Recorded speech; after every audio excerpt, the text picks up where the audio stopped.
E aí, tudo certo?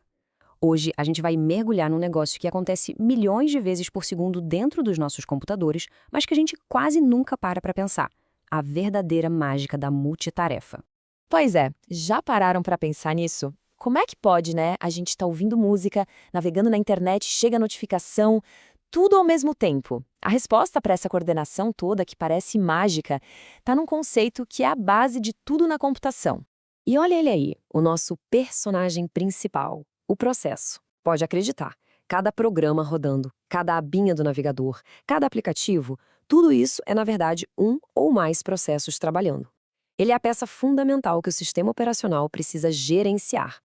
Beleza, então vamos fundo nisso. Para a gente entender como o sistema operacional consegue reger essa orquestra toda, a gente precisa dar uma olhada por dentro de um processo. Ele tem basicamente três componentes essenciais, e é isso que vamos explorar agora. São esses três aqui: contexto de hardware, contexto de software e espaço de endereçamento. Cada um deles, gente, tem um papel super importante para garantir que um processo possa começar, ser pausado e voltar a rodar sem dar nenhum problema. Vamos começar pelo primeiro componente. Dá para pensar no contexto de hardware como se fosse um botão de pausa super poderoso, sabe? Um para cada tarefa. E a função dele é exatamente essa. Imagina só, um processo está rodando e precisa dar a vez para outro. O que o sistema faz? O contexto de hardware entra em ação e tira tipo uma foto instantânea de tudo que estava acontecendo na CPU naquele exato momento. Essa foto salva o que está dentro de umas memórias super rápidas, os registradores. Coisas como o Program Counter, que diz qual é a próxima instrução, ou o Stack Pointer. Com isso, na hora de voltar, o processo sabe direitinho de onde continuar. É genial. E é aqui que a mágica acontece de verdade. Para dar essa sensação de que está tudo rodando ao mesmo tempo, o sistema operacional faz essa manobra, a troca de contexto, milhares, às vezes milhões de vezes por segundo. Ele é tipo um maestro trocando de músico numa velocidade absurda. Olha só como é o passo a passo. O processo A está lá, rodando feliz.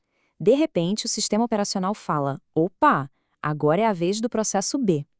A primeira coisa que ele faz é salvar tudo do contexto de hardware do processo A. Ou seja, ele aperta o pause e anota tintim por tintim onde ele parou. Beleza, com o save game do processo A guardadinho, o sistema vai lá e carrega o estado que já estava salvo do processo B. Aí, o processo B assume o controle da CPU e continua o trabalho dele como se nada tivesse acontecido. É esse balé, esse troca-troca de salvar e carregar que faz com que um único processador consiga lidar com vários programas. Ok, essa foi a memória de curto prazo. Agora vamos para a segunda parte. Se o contexto de hardware é essa memória do agora, o contexto de software é, digamos, a identidade do processo, o seu manual de regras. É aqui que ficam guardadas as informações que definem quem é o processo e o que ele pode fazer. Pensa assim: qual a prioridade dele na fila? Quantos arquivos ele pode ter abertos de uma vez? Qual o tamanho da memória que ele pode usar? Algumas dessas regras são fixas, mas outras, tipo a prioridade, podem ir mudando conforme a necessidade do sistema. E dá para a gente quebrar isso em três partes principais. Primeiro, a identificação. Aqui tem o famoso PID, o Processo ID, que é tipo o CPF de cada processo, é único. E também o UID, que diz quem é o dono daquele processo. Depois vem as cotas, que são os limites. Olha, você só pode usar até aqui de recurso. E por último, os privilégios, que é a lista do que ele tem permissão para fazer ou não no sistema. E, finalmente, a gente chega no terceiro e último pilar. E esse aqui funciona como se fosse uma fortaleza para cada processo. Um espaço de trabalho só dele, totalmente privado. Bom, todo processo precisa de um cantinho na memória para guardar suas instruções, seu código e também os dados que ele está usando, né? Esse cantinho é o espaço de endereçamento. É a casa dele, um território exclusivo na memória do computador. Agora, uma pergunta rápida para a gente pensar junto. Olhando pelo lado da eficiência, faria sentido que os processos dividissem esse espaço de memória entre si? O que parece mais lógico? Verdadeiro ou falso? Falso! E olha, esse é um dos pontos mais cruciais de todo esse assunto. Cada processo tem o seu próprio espaço de endereçamento, completamente isolado dos outros. Essa separação é uma muralha de segurança importantíssima. É isso que impede que um processo com problema, ou até um malicioso, saia bagunçando a memória de outro processo. Garante a estabilidade do sistema inteiro. Ok, então a gente já viu as três partes: hardware, software e o espaço de memória. Mas onde o sistema operacional guarda tudo isso de um jeito organizado? Bom, é aí que entra o que a gente pode chamar de arquivo mestre de cada processo. É o bloco de controle de processo, ou PCB para os íntimos. Pensa nele como a ficha cadastral completíssima de um processo.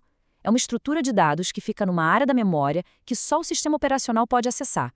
Lá dentro tem tudo: o estado atual, a prioridade, os registradores que foram salvos, os limites de memória, absolutamente tudo o que o sistema precisa saber para conseguir gerenciar aquele processo direitinho. Essa imagem aqui mostra isso muito bem, essa central de informações que eu percebi. Olha lá, ponteiros, o estado do processo, o nome, a prioridade, os registradores, os limites, tá tudo aí.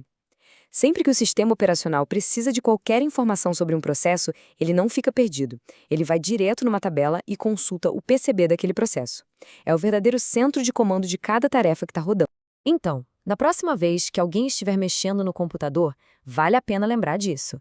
Cada clique, cada movimento do mouse, por mais simples que pareça, está disparando essa dança invisível e super complexa gerenciada pelo sistema operacional.